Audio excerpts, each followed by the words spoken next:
পাঁচলাইশ থানা বিএনপির সাবেক গবেষণা বিষয়ক সম্পাদক হাফিজ উদ্দিন জান্টুর বহিষ্কার আদেশ প্রত্যাহার করা হয়েছে। শনিবার 6 ডিসেম্বর চট্টগ্রাম মহানগর বিএনপির যুগ্ম আহ্বায়ক দপ্তরের দায়িত্বপ্রাপ্ত শওকত আজম খাজা স্বাক্ষরিত এক প্রেস বিজ্ঞপ্তিতে এই তথ্য জানানো হয়।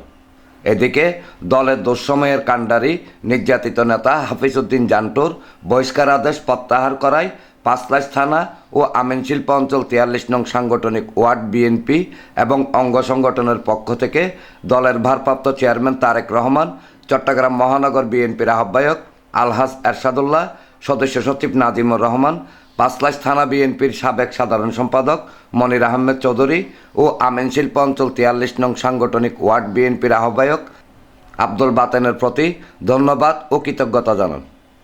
জানা যায়, দলীয় শৃঙ্খলা ভঙ্গের অভিযোগে পাঁচলাইশ থানা বিএনপির সাবেক গবেষণা বিষয়ক সম্পাদক হাফিজ উদ্দিন জান্টুকে ইতিপূর্বে বহিষ্কার করা হয়েছিল। আবেদনের প্রেক্ষিতে দলীয় সিদ্ধান্ত মোতাবেক 6 ডিসেম্বর তার বহিষ্কার আদেশ প্রত্যাহার করে স্বপদে বহাল করা হয়েছে। ডেস্ক রিপোর্ট, প্রগতি 24 টিভি।